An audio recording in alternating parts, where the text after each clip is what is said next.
Hello everyone, welcome to my channel. তো আজকে আমি ক্লাস 5-এর ইংলিশের কোশ্চেন ব্যাংক নিয়ে এসেছি, 1 নম্বর স্কুল। তো দেখো, এতে আছে এতে রয়েছে choose the correct answer from the given alternatives. সঠিক উত্তরটি বেছে নিয়ে লেখো। Hafiz and Khayyam were Indian, British, Pakistani, Iranian poets. তো এটা কী হবে? Iranian poets. Nibaranchandra Ghatak was a rebel. Nazrul was in the 49 Bengal regiment. বিদাগ আছে fill in the blanks with information from the above text. The citizen of Persia is called Persian.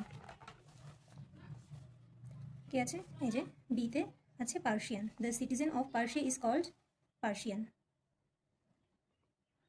A person who fights against authority is called rebel. R-E-B-E-L, rebel মানে বিদ্রোহী। Kumudranjan Mallick was the dash of Nazrul school. Headmaster. Kumudranjan Mallick was the headmaster of Nazrul school. Answer the following question. সিতে রয়েছে প্রশ্নের উত্তরগুলো দাও। Who inspire Nazrul to write poems? কে নজরুলকে কবিতা লিখতে অনুপ্রাণিত করেছিল? তাহলে দেখো, প্রশ্নের উত্তরটা এখানে লিখে দিয়েছি। Nazrul was inspired to write poems by his headmaster Kumudranjan Mallik. Full stop. He was also influenced by Rabindranath and the Persian poets like Hafez and Khayyam. তো পরের প্রশ্ন কি আছে? How did Nazrul protest against the British? এটা দেখো বইতেই রয়েছে। Nazrul protested against the cruelty of British in his own way. Full stop. In fact, he also started writing poems, essays and the songs to voice his protest. তো এখান থেকে এই পর্যন্ত তোমরা লিখে দিও। তো তারপরে দেখো দুই জায়গায় আছে আনসিন।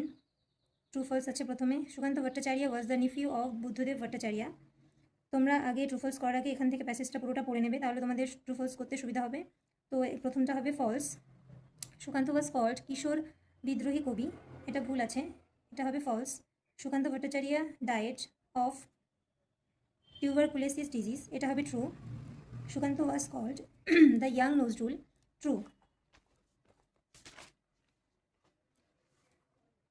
তারপর আছে 3 দাগে দেখো কি আছে? fill in the blanks as directed. BD Roy told them the story of the ox and the frog. appropriate article, এখানে আর্টিকেল কি বসে যাবে? the ox, যেহেতু এটা একটা গল্পের নাম। the ox and the fox নির্দিষ্ট করে বুঝিয়েছে, তাই জন্য এখানে দেওয়া হবে the ox and the frog. after having a good meal, এখানেও আর্টিকেল বসে যাবে, এখানে কি বসবে? a good meal. After having a good meal, the monkey decided to return. His order was to punish the prisoner. Only his, এখানে preposition বসেছে to punish the prisoner. Only his back was above the water, কেবলমাত্র তার পিঠ জলের উপরে ছিল, তাহলে এখানে preposition বসে গেল above. বিডি রয় taught them, এখানে দেখো তিনটে স্পেলিং দিয়েছে, এবার সঠিক স্পেলিংটি এখানে লিখতে হবে। বিডি রয় taught them pronunciation, PRONUN, pronoun CIACATION, pronunciation, এটা হচ্ছে সঠিক উত্তর। এর দেখো কি আছে? উই ড্যাশ ওয়াটার এভরিডে, আমরা প্রতিদিন জল পান করি, তাহলে এখানে প্রেজেন্ট ফর্ম বসবে drink. The adverb form of complete is, কী হবে? কমপ্লিটের অ্যাডভার্ব ফর্ম হবে কমপ্লিটলি।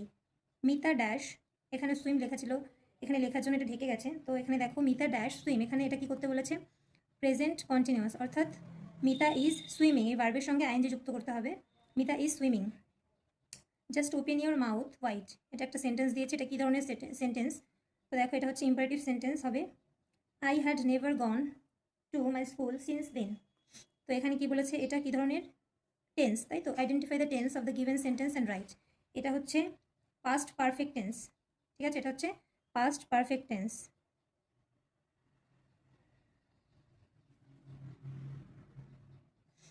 তো যে দাগে হচ্ছে, এটা হচ্ছে পাস্ট পারফেক্ট টেন্স, যেহেতু হ্যাড আছে, আই হ্যাড নেভার গন, এই ভার্বের পাস্ট পার্টিসিপাল ফর্ম আছে to my, I had never gone to my school since then, তো এটা হচ্ছে past perfect tense.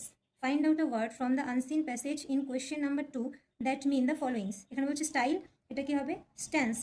Unseen passage থেকে এই ওয়ার্ডটা লিখতে হবে। স্টাইল আছে, এখানে হবে স্ট্যান্স।